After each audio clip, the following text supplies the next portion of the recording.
चुका हुआ है। आपको ये भी बता दें कि पाकिस्तान के जो सोवराइन बॉन्ड्स हैं उनकी कीमत काफ़ी हद तक गिर चुकी है और अगर दिसंबर तक पाकिस्तान ने अदायगी ना की तो फिर पाकिस्तान दिवालिया हो जाएगा। आईटी के सेक्टर के अंदर इंडिया सबसे आगे है पूरी दुनिया में। आप दुनिया की बड़ी बड़ी कंपनीज देख लें, आप उसके अंदर जितने भी सीईओज हैं उन सब का ताल्लुक इंडिया से है। या इस मुल्क जो है ये दिवालिया होने पे आ गया है और ये लोगों के एहसास, उनका एजुकेशन सिस्टम है, जो उनका एक्सपोजर है उनका बहुत बेहतर है हमारी निस्बत। अगर हम कहें उनको कम्पीट करते हैं तो ये बिल्कुल किसी फील्ड में कम्पीट नहीं करते। पाकिस्तान के मुकाबले में भारत आलमी मईशत का चैंपियन बनकर सामने आ रहा है, एक के बाद एक झंडे गाड़ रहा है। दुनिया के अहम ममालिक बिलखुसूस हमारे हमसाया ममालिक भारत तरक्की का सफर जारी रखेंगे। ताज़ा खबर आई है, अगर बात की जाए दुनिया के अंदर नंबर ऑफ बिलियनियर्स की, तो उसमें मुंबई ने जो है वो बीजिंग को जो है वो पीछे छोड़ दिया है। जी हाँ, India's Mumbai is the new financial hub. और उसकी भी बड़ी बात यह है कि अब बीजिंग का जो कंट्रोल था कि जी बीजिंग के पास सबसे ज्यादा बिलियनियर हैं, अब वो नहीं रहे। सवाल पैदा होता है कि जब दुनिया के अहम ममालिक तरक्की की जानिब गामजन हैं, वहाँ हमारा मुल्क पाकिस्तान मुआशी तनज़्ज़ुली का शिकार क्यों है? चाइना जो है अब इंडिया के मुकाबले में उस तरह से नहीं कम्पीट कर पा रहा। उसकी रीज़न सिर्फ ये है कि बिलियनर्स जहाँ पे भी जाते हैं वो वहाँ पे एनवायरनमेंट देख, इससे अंदाजा लगाएं कि वहाँ पे कितने को ज़्यादा पैसा है, कितने ज़्यादा रिसोर्सेज हैं। आप ये कह सकते हैं कि इंडिया इकोनॉमी के लिए इस वक्त हमसे 30-40 साल आगे जा रहा है। वो चाहते हैं कि आपके न्यूक्लियर वेपन्स खत्म हो, वो चाहते हैं कि आप कंप्लीट आपको तोड़ें, आपको डिसइंटीग्रेट करें, वो चाहते हैं, वो कहते हैं इनफॉर्मली। इंडिया में मिलेगी कि उधर वर्ल्ड रैंक के बिलियनर्स हैं जिनकी नेटवर्थ जो है वो वर्ल्ड रैंक करती है। आने वाले डेकेड्स में इंडिया को 3 ऐसे गेम चेंजिंग रेवोल्यूशंस हैं जो उसको वहां तक लेकर जाएंगी जिस पॉइंट की अभी बात हो रही है। इंडिया अगर दो है, पाकिस्तान इंडिया दोनों डेवलपिंग इकोनॉमीज, लेकिन इंडिया हमसे ऑब्वियसली काफ़ी आगे जा चुका। जय हिंद, नमस्कार दोस्तों। तो दोस्तों, जैसा आप सभी को पता है कि भारत अपने देश को लेकर कितना ज़्यादा तरक्की कर रहा है और अपने भारत का नाम कितना ज़्यादा ऊंचा कर रहा है।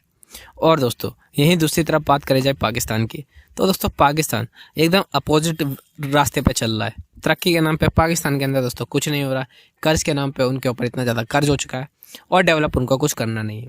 और दोस्तों, बात करें चाइना की, तो दोस्तों बीजिंग के अंदर सबसे ज़्यादा बिलियनर जो रहते थे दोस्तों, ये रिकॉर्ड दोस्तों भारत ने चाइना का तोड़ दिया है। जी दोस्तों, मुंबई के अंदर 92 बिलियनर्स होने के कारण दोस्तों ये रिकॉर्ड चाइना का टूट चुका है। और दोस्तों, सबसे ज़्यादा बिलियनर जो जिस देश में पाए जाते हैं दोस्तों, भारत बन चुका है, जो कि मुंबई के अंदर है, जो पूरा एक हब है दोस्तों बिलियनर का। वो रिकॉर्ड तोड़ दिया है चाइना का। दोस्तों, आपको जैसा पता होगा, भारत कोई गरीब देश नहीं रह चुका है और पहले भी नहीं था। अब दोस्तों धीरे धीरे भारत और भी ज़्यादा तरक्की करते जा रहा है और भारत के अंदर इतने ज़्यादा बिलियनर है, तो दोस्तों आपको पता ही होगा कि इससे अपने भारत को कितना ज़्यादा ग्रो मिलेगा, क्योंकि जितना ज़्यादा इन्वेस्टमेंट होगा उतने ज़्यादा अपने देश को ग्रो मिलेगी। तो दोस्तों, आपको क्या लगता है कि आने वाले समय में पाकिस्तान अपने आप को ग्रो कर पाएगा या फिर और ज़्यादा वो नीचे गिरता जाएगा? तो दोस्तों अपनी राय कमेंट में ज़रूर दें। अब financial hub of India, Mumbai has more billionaires than the Beijing or Shanghai. अब मुंबई के अंदर तकरीबन 92 बिलियनियर्स हैं और न्यूयॉर्क के अंदर 119 बिलियनियर्स हैं, जबकि लंदन के अंदर 97 बिलियनियर्स हैं। So the reason behind why India gets tough time to London और to England is because India knows its worth. क्या अब अगर हम 5वीं बड़ी इकॉनमी हैं, हमारे एक शहर के अंदर बिलियनियर ज़्यादा हैं या थोड़े से 4-5 का फ़र्क है विद द ग्रेट ब्रिटेन, तो that's what they are thinking. And then above all, India की जो 2023 के अंदर जो एवरेज जो ग्रोथ रेट थी, दैट वाज 7.5%। सो आप ये देखें कि इंडिया एज ए होल, जो इसके अंदर जो बिलियनियर्स की तादाद है, वो कहा जाता है कि 94 लोग इसमें ऐड हुए हैं और अब तकरीबन जो है 271 बिलियनियर्स हो चुके हैं। सो मुंबई के अंदर 92 हैं। मैं तो पाकिस्तान में बिलियनियर्स की शक्ल देखना चाहता हूँ कि वो हमारे बिलियनियर कहाँ पे हैं, वो किधर रहते हैं, उनके अड्डे कहाँ पे हैं। वो हमारे लोगों की तो समझ ही नहीं आती। ज़रा से पैसे बनते हैं तो जाके तो उथे दुबई प्रॉपर्टियाँ ले लेने, हमें तो इस चीज़ की कोई समझ नहीं है भाई। एशिया के अंदर 950 बिलियनियर्स हैं। एशिया, आपको पता है why American believe that their future is in Asia? एक वक्त, and particularly India and China are leading. So जब जितना भी आप स्टैटिस्टिक्स पढ़ते हैं, जब आप डाटा देखेंगे तो सारे के सारे लोग तो यहाँ पे भाई। और ये सिर्फ एक वजह से हो रहा है, that why they are adding more billionaires in India. The reason behind is कि जो उनकी इकोनॉमी है उसका रिकॉर्ड तोड़ रही है। वो सारे का सारा जो इन्वेस्टर था जो चाइना आता था, now they are going into the Indian market. मेरा ख्याल है यूएस के अंदर भी कोई 800 बिलियनियर्स हैं। अगर दुनिया की, मैं एक लिस्ट देख रहा था जो होरन रिसर्च इंस्टीट्यूट ने डाली कि how number of billionaires in Asia, किस तरह तादाद है, तो आप ये समझ लें कि मुंबई और बीजिंग का थोड़ा ही फर्क है, लेकिन Mumbai has more billionaires. Delhi के पास भी कोई, आई थिंक न्यू दिल्ली जिसे आप कहते हैं, दिल्ली पंजाब जहाँ हम कहते हैं, इधर दिल्ली में जो है वो कोई 55 से ज़्यादा तो वहाँ पे है। So why everybody is coming in India, आपको इसकी समझ हो जानी चाहिए दैट वो किस तरह फैल रहे हैं। टेस्ला वाले भी इंडिया आ रहे हैं। So everybody is coming, everybody is on way from to India. यहाँ पाकिस्तान में एक भी यार सॉफ्टवेयर का बंदा नहीं है। हम सिर्फ इसीलिए खुश हो रहे हैं कि हमारे वो जो कॉल सेंटर में बैठे हुए लड़के बड़ा काम कर रहे हैं जी, पैसे आ रहे हैं जी, 50 मिलियन आ रहे हैं। वो भाई उनकी पूरी पूरी कंपनियाँ हैं। आप देखें आज़म प्रेम जी को देख लें, पूरी पूरी कंपनियाँ हैं ये। अब चाइनीज़ भी इधर आना, सॉरी वेस्ट यूरोपियंस भी इधर आ रहे हैं, अमेरिकन भी इधर आ रहे हैं। वो इसीलिए आ रहे हैं, उनको पता है भाई कि हमें आइंदा किधर जाना है। कभी नॉर्थ अमेरिका में हुआ करते थे, यूरोप में, वो यूरोप तो कुछ भी नहीं। यूरोप के अंदर तो को 500-550 बिलियनियर्स हैं। एशिया के अंदर को 950 हैं। अमेरिका के अंदर 750, 750 के करीब बिलियनियर हैं। सो इसी तरह लैटिन अमेरिका में 54 है, 94 हैं, ओशियानिया में 44, अफ्रीका में 19 हैं। सो ये आपको पता चलता है कि इंडिया अब तीसरे नंबर पे आता है when it comes to the billionaires list. पहले अगर मैं टॉप 10 सिटीज़ की बात करूं जो कि पूरी दुनिया के अंदर जो है जिन 10 शहरों में जो है वो सबसे ज़्यादा बिलियनियर्स पाए जाते हैं, तो उसमें भारत की एक सिटी नहीं बल्कि 2 सिटी जो है वो अब शामिल हो गई है। इस हवाले से न्यू दिल्ली के हवाले से अगर बात की जाए तो न्यू दिल्ली भी जो है वो टॉप 10 के अंदर आ गई और मुंबई तीसरे नंबर पर है। आखिर क्या वजह आपको लगती है, भारत ऐसे क्या स्टैंड ले रहा है कि डे बाई डे अगर नंबर ऑफ बिलियनियर्स की बात की जाए तो वह वहाँ पर तादाद बढ़ रही है?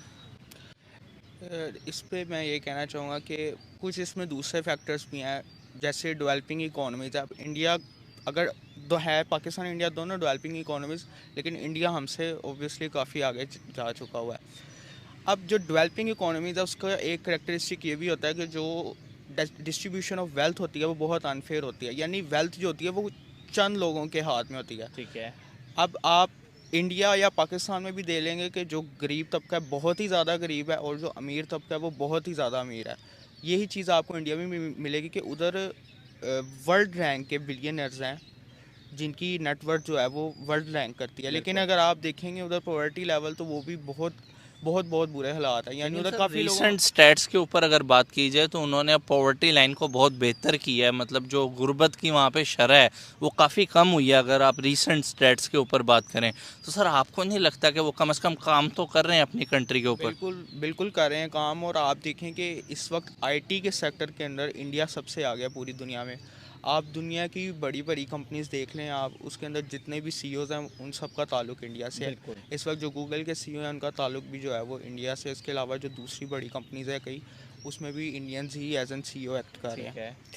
तो अब और उनकी जो IT का सेक्टर है वो भी हमसे बहुत ज़्यादा आगे जा रहा है। IT नहीं, आप ये कह सकते हैं कि इंडिया इकोनॉमी के लिए इस वक्त हमसे 30-40 साल आगे जा रहा है।